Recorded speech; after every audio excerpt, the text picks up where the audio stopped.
Levanta el volumen. El verano suena mejor con nosotros. Disfruta la temporada 2026. Temporada Verano 2026. Temporada 2026. Tu verano, tu radio. Bacanos FM. Bacanos.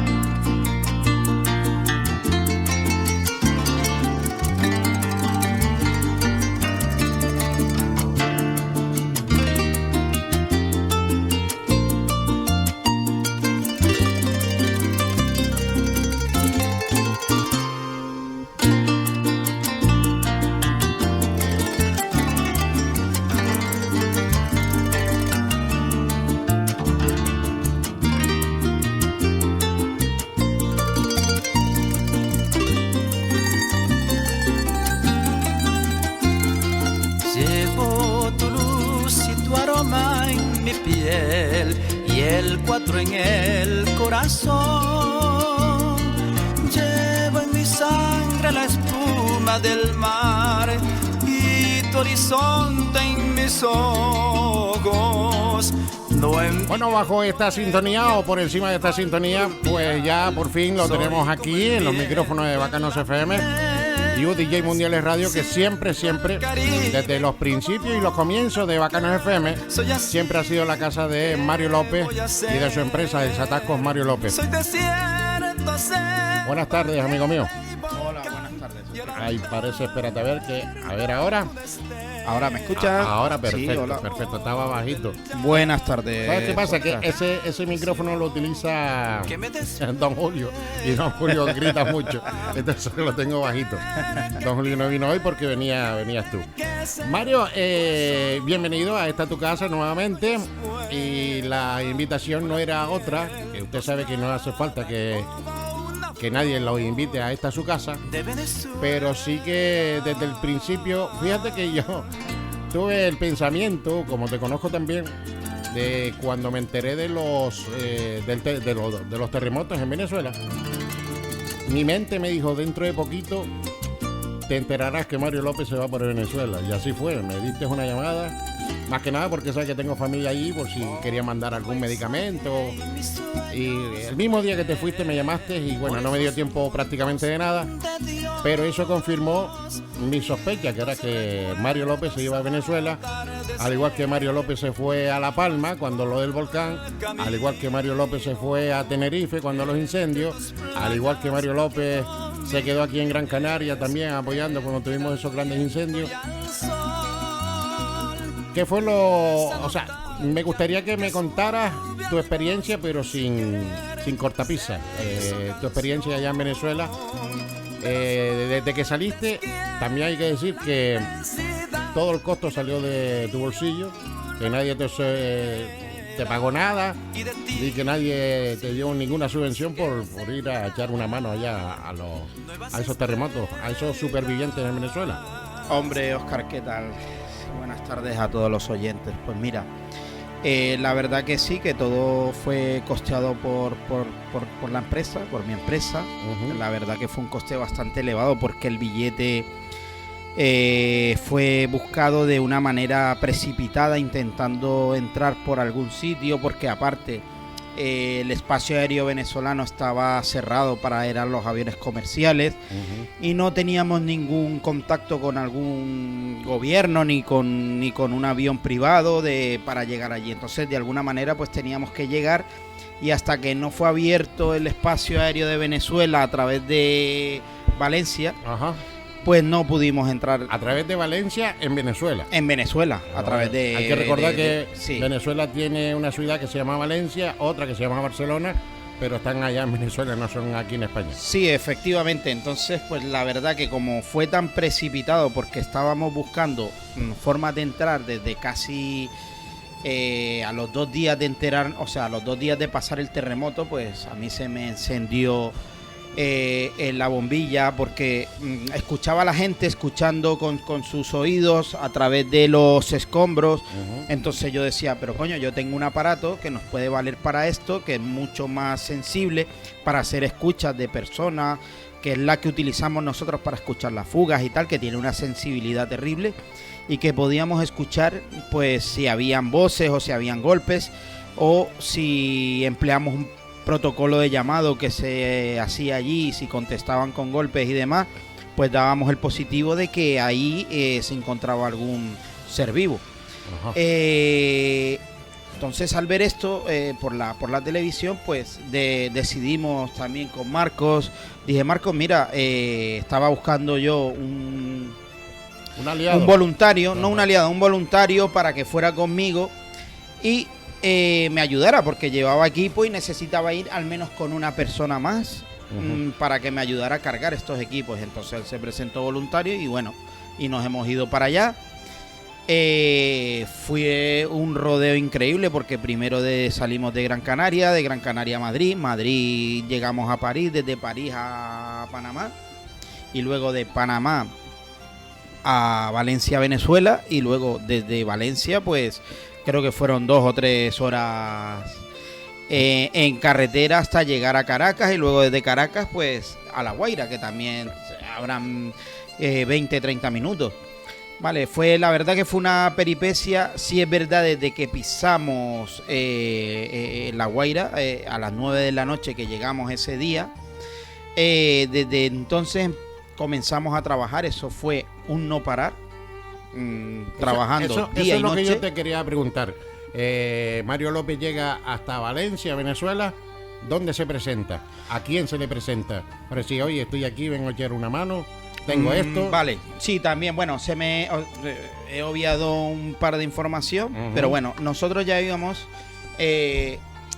nos estaban recibiendo, la verdad que nos estaban recibiendo en Panamá, y luego desde Panamá Panamá ya nos estaban recibiendo. Era una iglesia que es de la cienciología no la conozco muy bien, pero bueno, ellos nos estaban esperando allí.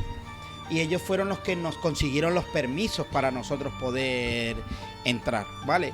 Ese contacto se consiguió a través de España con una chica venezolana que estaba encaminando todo lo que era la ayuda humanitaria para Venezuela, y a través de ella, pues, que ella se llama Alexandra, a través de Alexandra nos contactó con esta iglesia, y pues ellos nos facilitaron incluso el transporte hasta Caracas, y desde Caracas hasta La Guaira. O sea, desde aquí, desde España, te facilitaron la manera de poder llegar hasta La Guaira.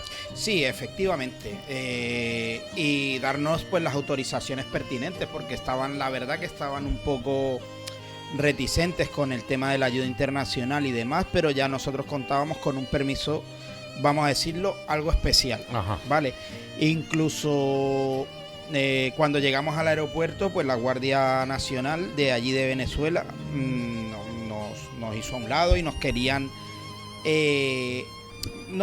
como politizar. Entonces yo decidí con mi amigo Marcos decirle, no, mira, nos están esperando ahí afuera, está esta gente ahí esperándonos. Nos vamos con ellos, porque automáticamente ellos nos querían subir a sus camiones o a sus guaguas y llevarnos hasta allí como si fuera ayuda propia del gobierno. Entonces no, porque a mí era el que me había costado el dinero, el ir allí, porque ya no fue lo que nos costó el billete de avión, que bueno, fue la verdad una suma considerable, más lo que llevamos en dinero pues para poder sobrevivir allí. Que la verdad que el dinero para sobrevivir allí, pues de poco nos sirvió, porque realmente allí el pueblo se encargó de alimentarnos.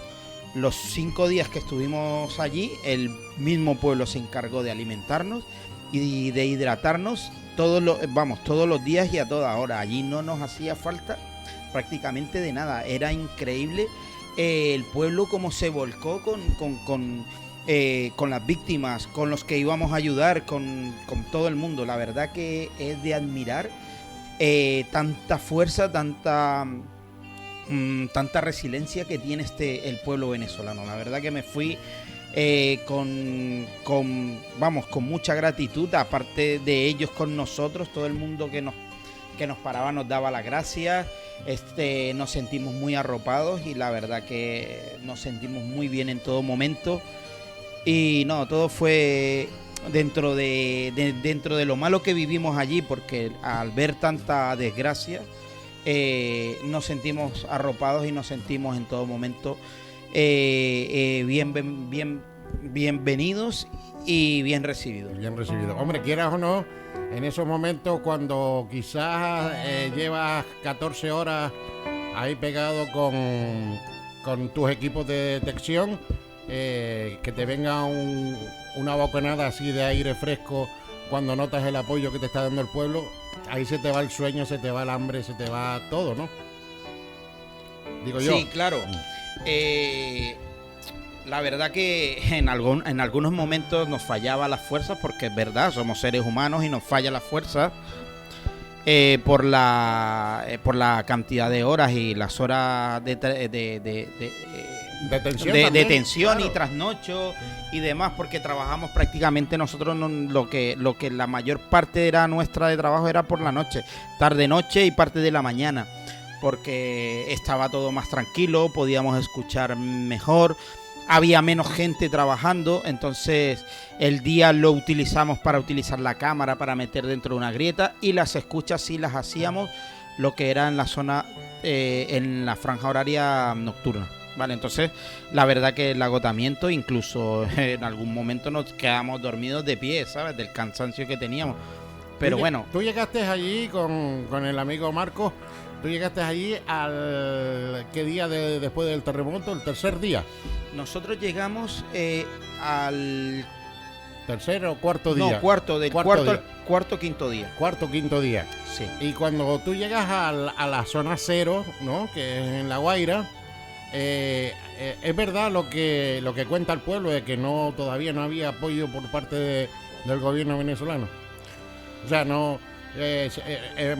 todo el mundo ha visto vídeos de que decían de que mandaban a los guardias allí con armas y no con palas para poder excavar. Pues Marco, yo lo que realmente vi allí era el gobierno, estaba muy enfocado en la seguridad, en tener gente, militares en la calle, en el control de las calles,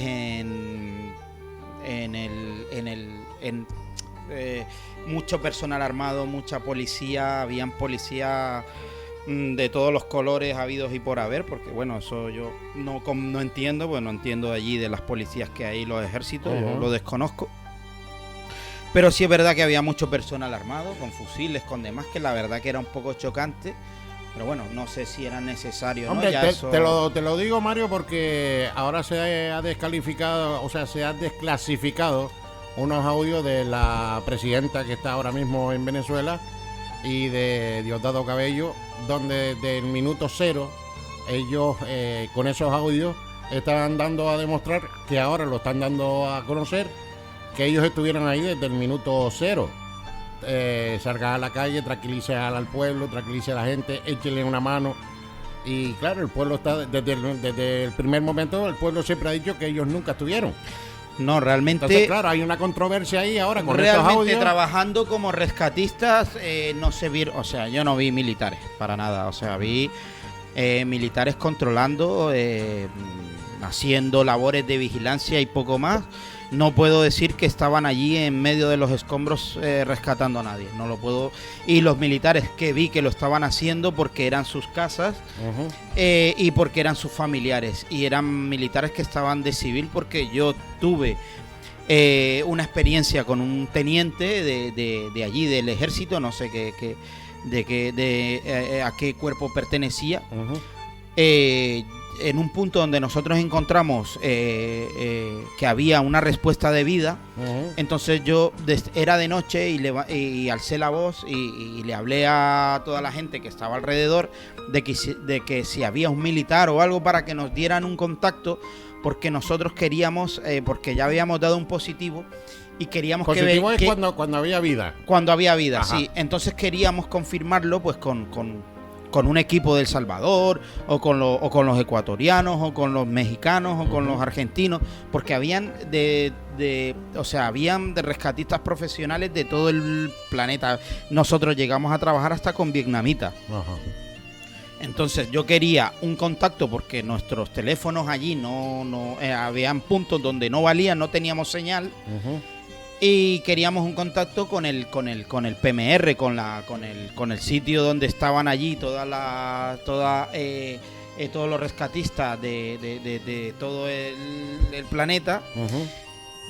Y queríamos contactar con alguno. Y uno de los militares que había allí era un teniente y él se había dado de baja, o sea, se había ido a hacer labores de rescate de civil, incluso dándose de baja como una baja médica para él poder estar allí rescatando a los suyos.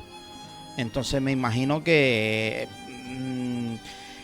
O sea, que renunció a su trabajo. que renunció a su trabajo para estar- poder para estar- rescatar a los suyos. a lo suyo y estar ¿Me con el comprende? pueblo. Y entonces él delante mío llamó a un general, que el general le reconoció y en poco como que medio le estaba regañando, le estaba riñendo por su acción, ¿no? Le dijo, bueno, tú te has ido de baja Sí, y, ya. y estás allí trabajando, ¿no? Entonces... Un poco más o menos búscate un la poco vida, más, ¿no? búscate la vida. Ah. Y la verdad que no tuvimos la suerte que fue que pasaban por allí los del Salvador y les llamamos y la verdad que ellos acudieron y efectivamente corroboraron de que había vida. Lo que pasa que nosotros en cuanto corroborábamos y ya dejábamos a los equipos de rescate, incluso los equipos de rescate eran la misma población que rompían con las uñas una tras una Las piedras. las piedras y las paredes de hormigón, ¿vale? Que esto había mucho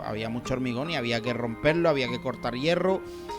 Incluso yo creo que hay mucha gente que ha muerto esperando a que le rescataran, ¿vale? Nosotros una vez encontrábamos vida, saltábamos a otro sitio, porque nuestra misión era intentar localizar vida y donde había una vida, confirmarlo para que hicieran más ahínco a la búsqueda. A la búsqueda y al Efectivamente. desescombro para poder sacar a esa persona con vida, ¿no? Y también entiendo una cosa, Óscar, que era un sitio muy grande, o sea, era un sitio muy grande. Yo pensé que La Guaira se reducía a un barrio por mi ignorancia, pues yo pensaba que era un sitio pequeño, ¿no? Pero no, estamos hablando de que de ir a una punta a otra eran horas.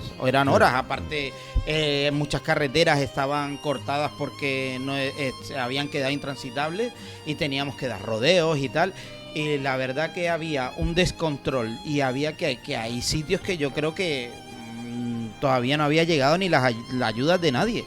O sea, Allí tú, el pueblo se salvó, lo poco que se salvó fue gracias al mismo pueblo. Al mismo pueblo. Tú me estás entonces dando a entender de que estaba más organizada el viaje desde Gran Canaria hasta La Guaira que después realmente lo que había ahí en La Guaira por parte de Sí, efectivamente. la organización del Estado, porque hacer una catástrofe estatal, el Estado es quien tiene que poner la mano. Claro. Efectivamente, yo por ejemplo, donde nosotros llegamos y donde nosotros nos alojaron, nos dieron una carpa y búscate la vida. Tampoco, o sea, no se me entienda mal, que tampoco pretendíamos comodidades, porque No. lógicamente comprendíamos que estábamos en un sitio de guerra, estábamos en un sitio donde había devastación, no habían servicios primarios, no había agua más que para beber, no había un sitio donde ducharte, no había un sitio donde ir al baño. Pero lo entendíamos de que nos fuimos con esas condiciones y que sabíamos que nos íbamos a encontrar algo difícil. Y si la gente allí no lo tenía, tampoco lo íbamos a pretender nosotros. Pero sí hacía falta, y yo creo que sigue haciendo falta, lo primario, ¿sabes? Que es el agua, el desagüe y la luz, que no la hay. Que no la hay. A mí me gustaría yo, porque te he dejado ahí que tú pues te tomes tu carrerilla, pero sí que me hubiese gustado es que me hubieses contado cronológicamente desde tu llegada. Ya hemos sabido que llegaste hasta Panamá, de Panamá fuiste a Valencia, de Valencia carretera hasta La Guaira, y en La Guaira cuando tú llegas, ¿qué es lo primero que tú ves? Que tú dices, hablando en plata, la hostia, esto es más de lo que mi cabeza estaba procesando en el viaje. La verdad que es lo que a mí, por decir de alguna manera, lo que más me chocó fue el olor a muerte. Lo que más me impresionó, y no quería sentir ese olor, porque sabía que si sentía ese olor había una persona fallecida y llevaba allí tiempo. Entonces, pero ese era un olor que al llegar se te mete dentro y no se te iba, ¿vale? Porque a donde te acercabas había ese olor a muerte. ¿Llegaste a acostumbrarte a ese olor? O sea, llegaste a un momento que ya tú sabías que ese olor estaba, pero tu mente ya no lo percibía. Pues realmente cuando nunca llegué a acostumbrarme siempre olía así, pero ya por respeto a la gente de allí, que eran sus familiares, no hacían mención a ello. Yo la verdad que llevaba en algunas ocasiones, llevaba la mascarilla, pero era tanto el agobio y tanto el calor que muchas veces te lo quitas y decías... Sí, porque después aparte de eso hay que decir también de que, claro, uno lo está viendo en la tele y a lo mejor lo está viendo por la noche, y como lo estás viendo por la noche, tú en tu casa tienes unos grados de temperatura, pero ni te puedes imaginar los grados de temperatura que está sufriendo en ese momento ahí en La Guaira, ¿no? Claro, el calor allí es una ciudad costera, el calor allí es impresionante, la humedad, el sofoco que hay allí es increíble. Y la verdad que hay veces la respiración te faltaba, ¿vale? Entonces, pero yo volviendo a lo del olor, nunca me acostumbré, no me gustaba, porque siempre me recordaba de que si había olores, habían víctimas. Entonces, bueno, retomamos al principio. Pues una vez llego yo a La Guaira, llego de noche. La verdad que sentimos a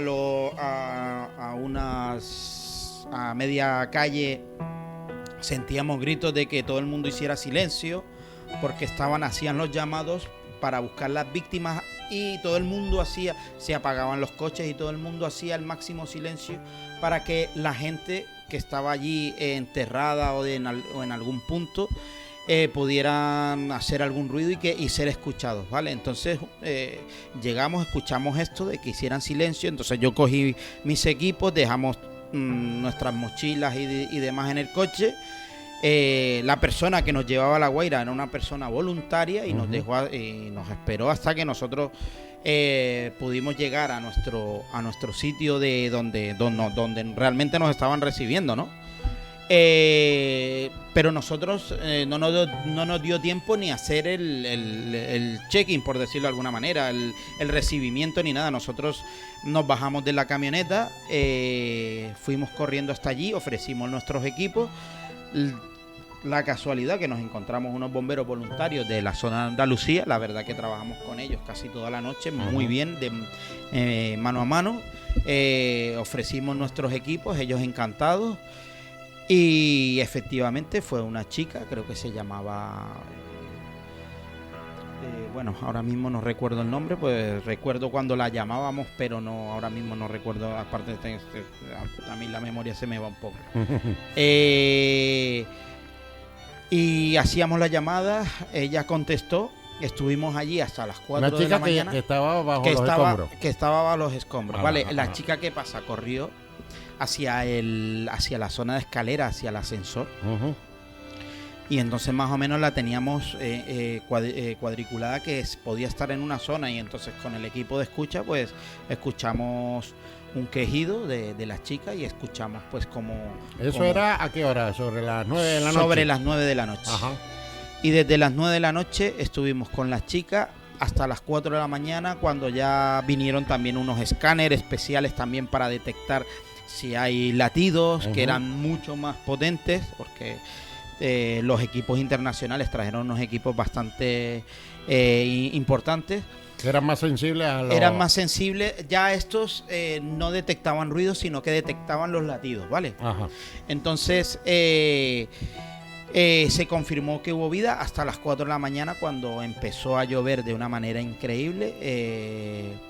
Paramos un momento, luego cuando paró de llover, volvimos otra vez a pasar el escáner y ya no teníamos respuesta de la chica, entonces ya se dio por fallecida y nos tocó marcharnos del sitio con un sabor amargo, y desde allí comprendimos que nuestra labor no era quedarnos hasta el rescate o intentar sacar a la persona, porque no íbamos Claro, preparados para ello. Detectar positivo, venga, saquen escombros, intenten sacar a la persona. Efectivamente. Y ir a otro sitio a detectar otro positivo. Claro, lo que queríamos era saltar de edificio en edificio buscando positivos de vida para que hicieran más ahínco, para que hicieran más fuerza para sacarlo. Nosotros tuvimos un total de 7 positivos, ¿vale? 7 positivos. En algunos creo que sacaron víctimas y sacaron heridos.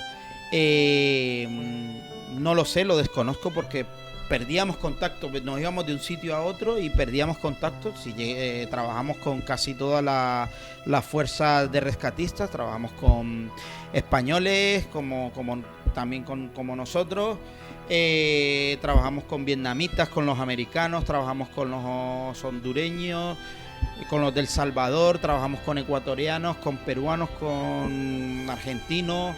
La verdad que trabajamos incluso con de Arabia Saudí, también llegamos a colaborar algún día.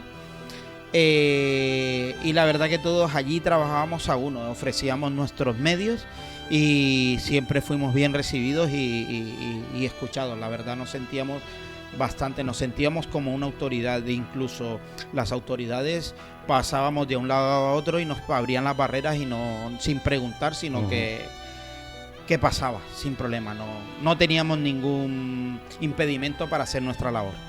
No tienes prisa, ¿verdad? La verdad que no. Vamos a hacer un receso, si te parece, y vamos por la segunda parte. Vale, que tengo un montón de cosas que preguntarte, pero un montón de cosas y un montón de inquietudes. ¿Te parece? Vale. Sol, calor y hit sin parar. Verano 2026. Seguimos sonando para vos. Seguimos sonando para vos. Verano 2026. No vuelvas que ya no quiero caer. Me cansé de esperarte sin saber. Fuiste fuego y me dejaste arder. Y ahora solo bailo pa' no volver. Verano 2026. Seguimos sonando para vos.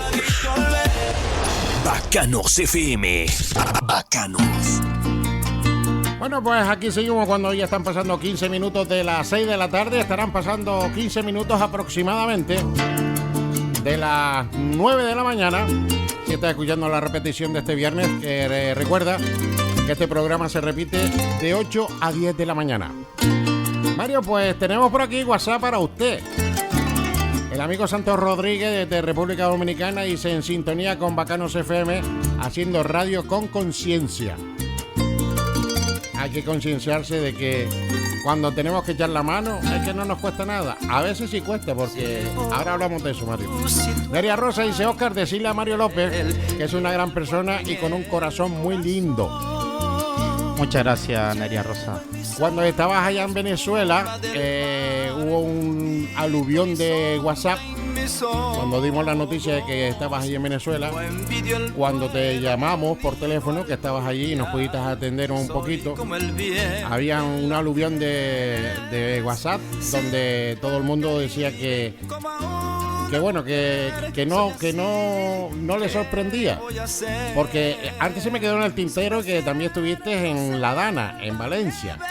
Sí, también estuvimos allí. También estuviste cuando la pandemia. En la pandemia también. O sea que a nadie le sorprendía y casi todos los WhatsApp que recibíamos aquí era de eso, que te aplaudían en el gesto, pero que no les sorprendía, como que ya la gente te conoce, ¿no? Y que sabes lo que ibas a hacer, o se lo suponía, al igual que yo, ¿no? Mario, a mí me encantaría que volviéramos otra vez a ese día de llegada, cuando tú llegas a Venezuela.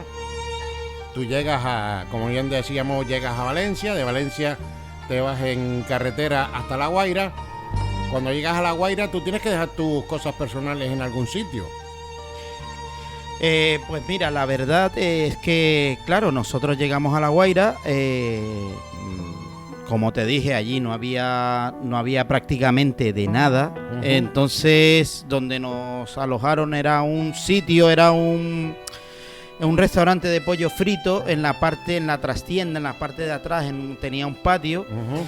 Y pues allí estábamos los topos de México y nos habían alojado a nosotros, nos habían dicho: mira, este pedacito es vuestro.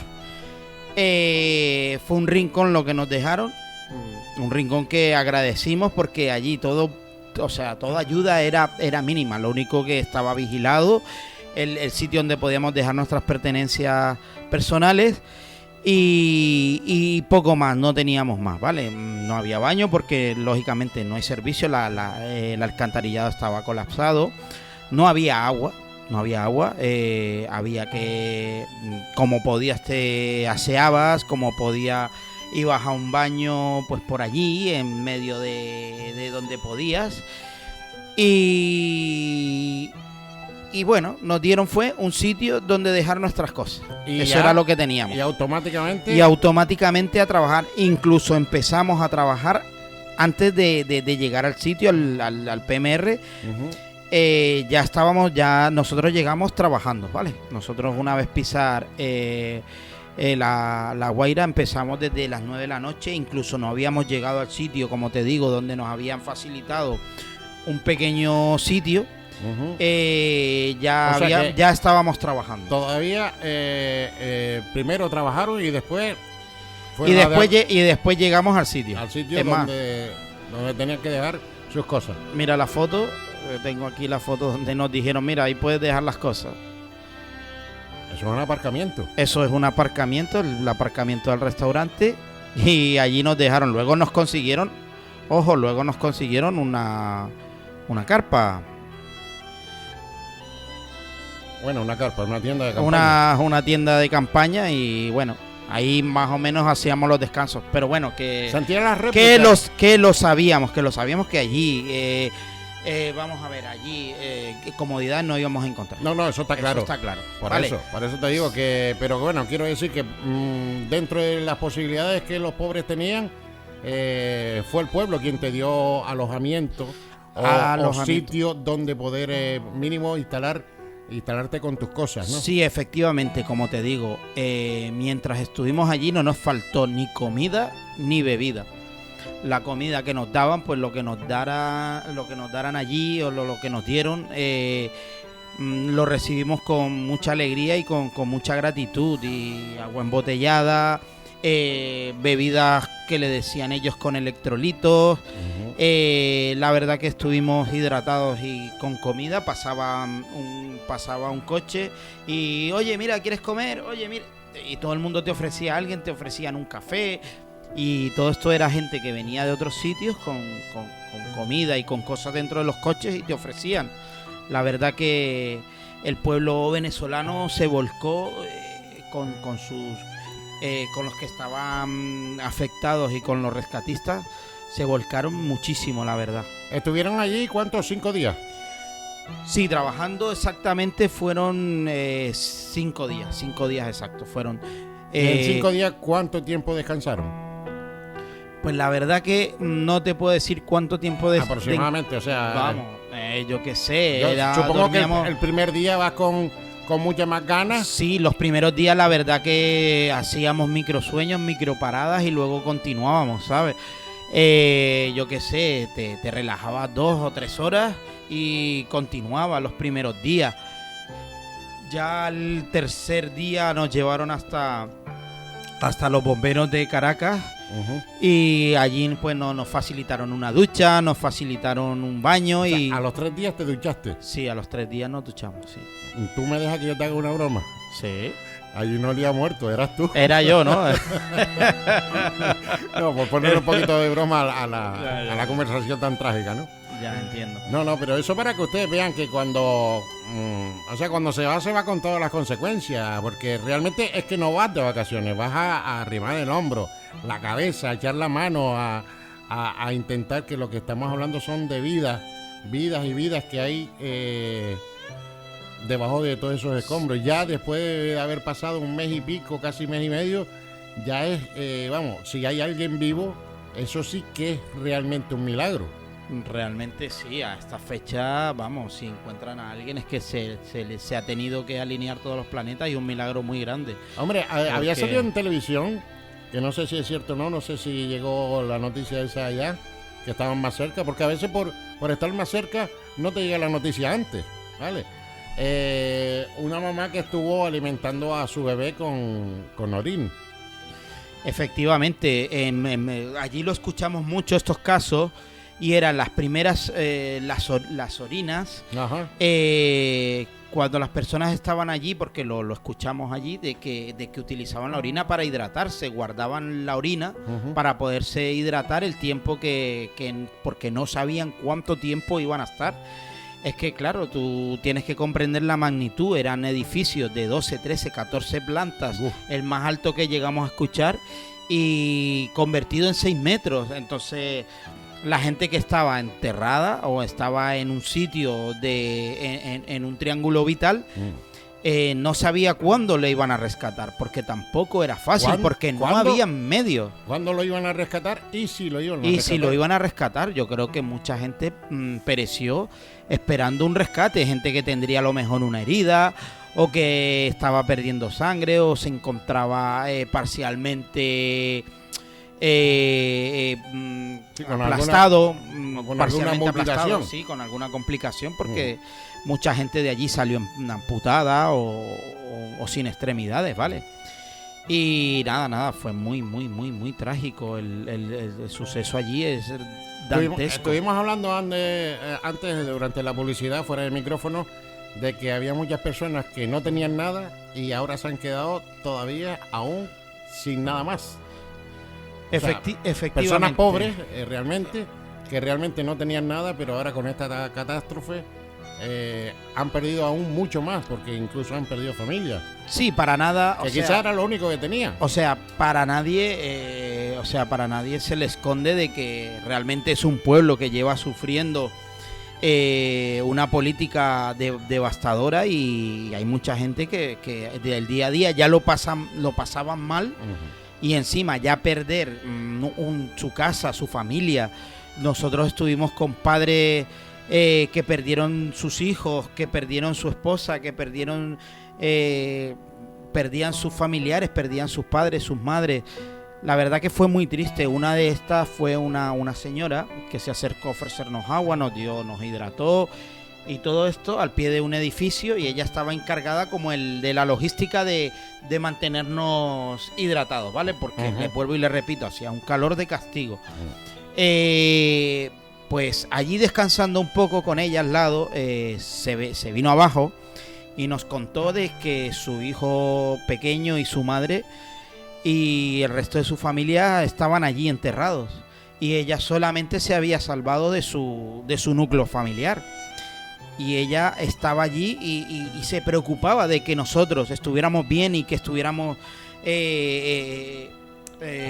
cómodamente, para que no nos marcháramos o nos fuéramos a otro sitio. A ella no le interesaba de que la gente que estaba allí se marcharan a otros edificios o lo que sea, para que de alguna manera le pudieran rescatar a su familia. Ella no sabía si su hijo, si su madre vivía o su padre, y ella nos lo decía, que lo había perdido todo, que la única esperanza que tenía era que de allí saliera alguien vivo. Eso La verdad que fue muy triste. Su relato fue muy conmovedor para nosotros. ¿En algún momento de tu estancia allí te dio tiempo a ponerte en el lugar de la otra persona? O sea, de la persona, en este caso de esta señora, y te paraste a pensar si tu cuerpo y tu mente hubiese reaccionado igual que estaba reaccionando esta señora, en vez de estar llorando por la pérdida de toda su familia al completo? Lo que estaba era también arrimando el hombro, ayudando a los rescatistas, ayudando a los equipos que iban a echar la mano, en vez de estar, porque a mí me pasa, ni que Dios lo quiera, que pierdo toda mi familia y yo no tengo capacidad mental para ponerme a estar repartiendo agua, en este caso, como la señora. Yo la verdad que... ¿En algún momento llegaste a pensar y llegaste a analizar si tu cuerpo y tu mente,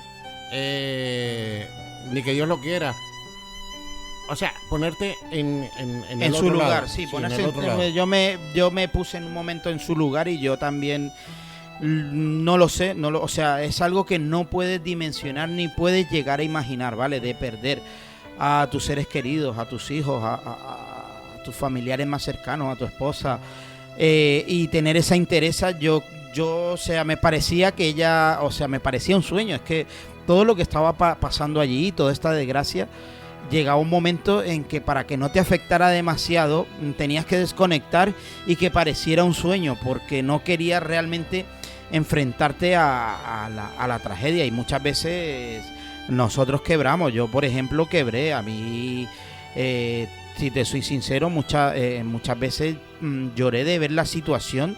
Y de la impotencia, ¿no? De la impotencia, del no poder hacer más, del ver la situación que había, de que se sabía que había gente en un sitio enterrada y no habían los medios, o no existían, o no existen los medios para poderla sacar de allí, porque claro, también hay un riesgo de mover escombros y la gente allí metida dentro intentando sacar. Entonces todo se complicó de una manera que yo no podía llegar ni a imaginarlo ni a entenderlo. Y yo, seguramente que habría que verse en la situación. No puedo yo decirlo si yo podría hacerlo igual. Pero sí es verdad que hubieron momentos que te flaquearon las emociones y te viniste abajo. Sí. ¿Habían otros rescatistas que o viste a alguien que iba como tú, a arrimar el hombro, a echar la mano, y que después de tantas horas, por ejemplo, lo que estabas hablando de la chica, desde las 9 de la noche hasta las 4 de la mañana, y ya a las 4 de la mañana se dejó de oír nada, de que se venga, o sea, de verse frustrado, de que tantas horas y que después no sirvió para nada? Pues la verdad que yo no vi no vi en concreto. Yo creo que cada quien hacía sus deberes cuando estaba por allí en la almohada, en la almohada o en su momento de reflexión, porque cada uno teníamos nuestro momento de reflexión, nos alejábamos, o incluso te cuento una anécdota de escuchar a un padre cómo estaba narrando de que toda su familia se había salvado gracias que él iba por el tercer piso, y cuando se dio cuenta estaba ya en la planta baja, que él no sabe cómo se cayó, pero cuando se levantó vio a su niña de 3 años y a su hijo de 5 años y a su mujer al lado, o sea, uno al lado del otro, y que no entendía de cómo se había podido llegar a salvar.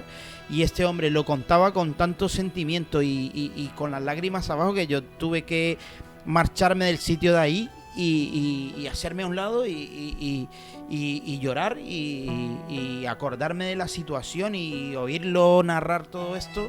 La verdad que causó algo en mí de alegría porque se había salvado, pero también mucha gente como él no pudo contarlo.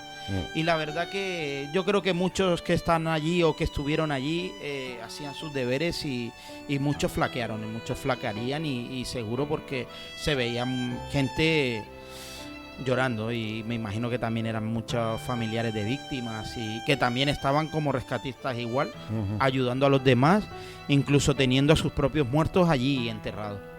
Mario, ya para dejarte ya marchar, si quieres, pues puedes volver el día que tú quieras y nos puedes seguir contando, pero a mí me gustaría que me dijeras, y que nos dijera a toda la audiencia de Bacanos FM y de UDJ Mundiales Radio, ¿qué Mario fue a Venezuela y qué Mario regresa de Venezuela? La verdad que ha habido un cambio y que yo, para mí esto ha dado un vuelco a mi vida, ¿vale? Ahora no quiero la confrontación, vengo pensando todo de una manera más objetiva, saber de que somos mortales y que nuestra vida prácticamente depende de un hilo y depende de una situación. De algo tan poderosa como puede ser pueda ser la naturaleza. Correcto. Estamos a merced de la naturaleza y de nuestra mortalidad. Entonces, yo estoy convencido de que no vale tanto pelearse, tanto enemistarse, tanto enfadarte por muchas cosas que realmente no tienen, sinceramente, que no valen la pena. Estar enfadados con nuestros familiares por tonterías, por cosas insignificantes y el ego que muchas veces tenemos y sentimos, y la verdad que no somos nada en este planeta. Mira, por aquí Maribel desde Telde dice: muy buenas tardes, muy buena la labor de Mario López, un abrazo inmenso para él y mucho ánimo, un abrazo para todos. Gracias, Maribel. El día que Mario López se marcha de Venezuela, ¿qué es lo que te vino a la cabeza cuando tú te marchas? ¿Te marchas ya diciendo el trabajo está hecho? ¿Te faltó algo por hacer? ¿Te hubiese gustado el que se hubiese hecho más y no pudiste? No porque tú no pudieras o quisieras, sino porque no te lo permitieron. No, realmente allí hacía falta mucho trabajo de muchos tipos, ¿vale? Allí hace falta mucha colaboración del planeta entero, porque la verdad que esta gente lo está pasando fatal. Perdona que te haga un inciso, ¿crees que ya el mundo se ha olvidado de Venezuela a día de hoy? A día de hoy yo creo que se van, se va normalizando, se va ¿no? normalizando la desgracia, pero yo sé que hay mucha gente allí dentro que lo sigue pasando mal, porque para ellos no ha pasado la desgracia, ¿vale? Que están en medio de la desgracia y hace falta mucha ayuda, y a lo mejor con lo que me fui es con la tristeza de no poder seguir ayudando en la medida de lo posible, pero lógicamente pues tenemos compromisos, tenemos nuestras propias vidas, tenemos a nuestra familia que también nos está esperando. Nuestra familia estaba preocupada porque, obvio, imagínate, en una situación de estas nos estábamos jugando la vida, metiéndonos en sitios, porque habían continuas réplicas, nos metíamos en grietas, en huecos en medio de todos los escombros que podíamos también quedar heridos o quedar... Va a llegar un momento que colapsa y te aplasta. Y quedar aplastado. Entonces ya llegó un momento en que dijimos, bueno, ya es suficiente, ya tenemos que marchar, porque también nos esperan en casa. Pero si hubiera sido en otra situación, en otras circunstancias de mi vida, posiblemente yo todavía estaría allí. Estaría allí, ¿verdad?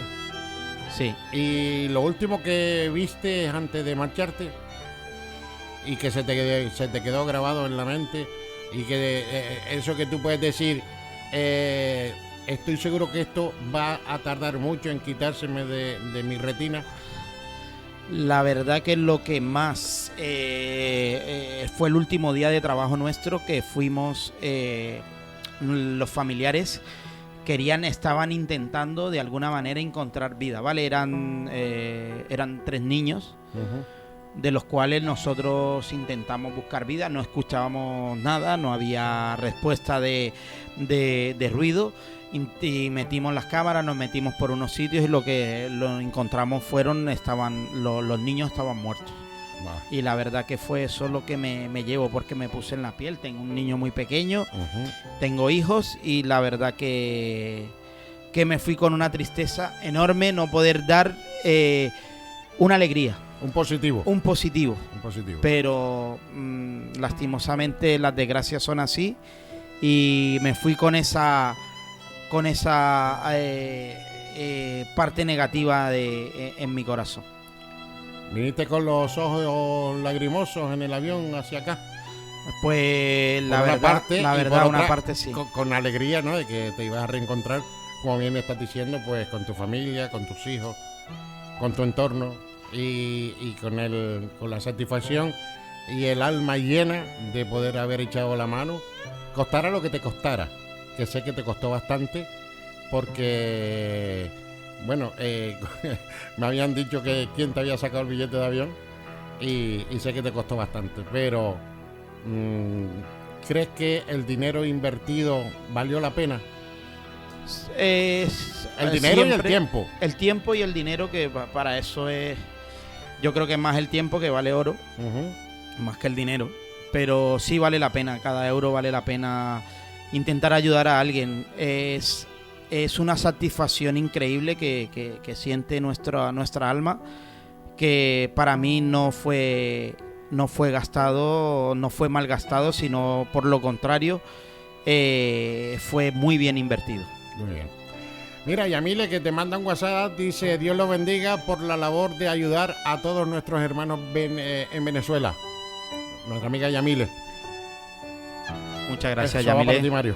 Mario, pues es que tengo tantas y tantas preguntas que hacerte, pero sé que el tiempo que tenemos es el que tenemos.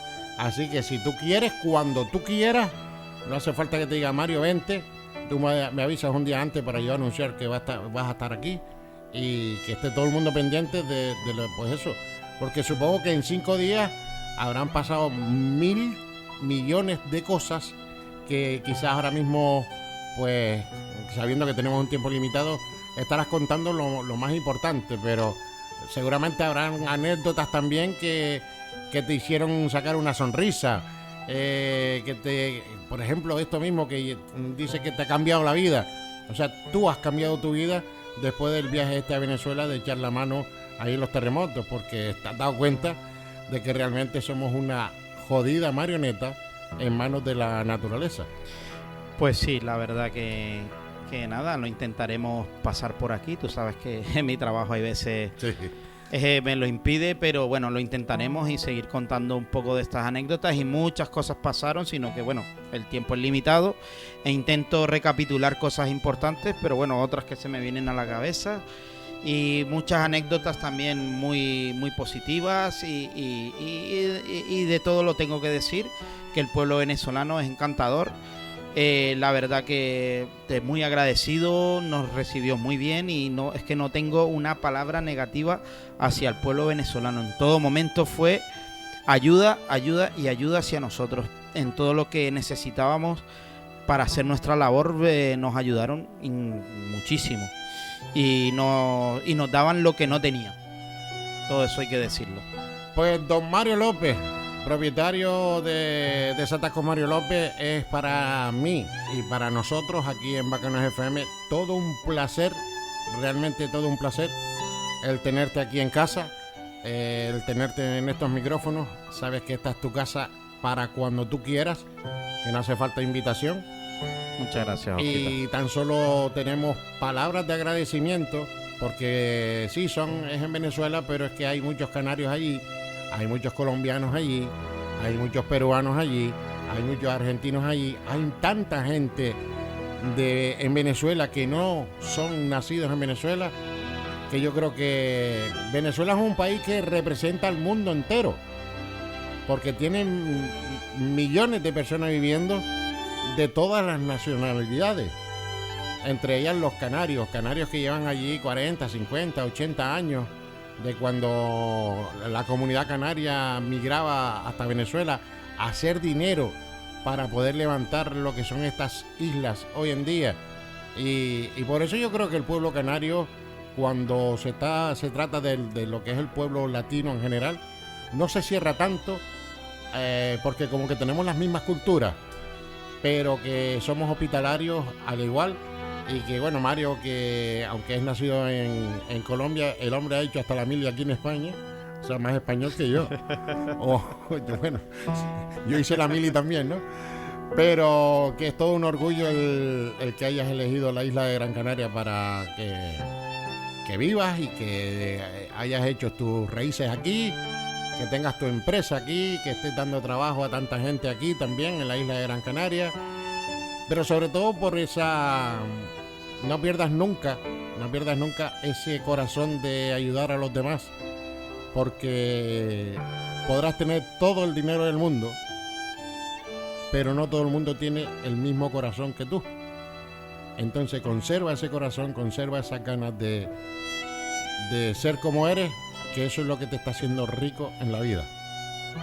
Sí, yo creo que no hay mejor riqueza que ayudar a los demás. Mario, un abrazo fuerte. Y nada, nos vamos a publicidad, si te parece. Yo te despido. Y cuando quieras, esta es tu casa, Mario. Vale, gracias.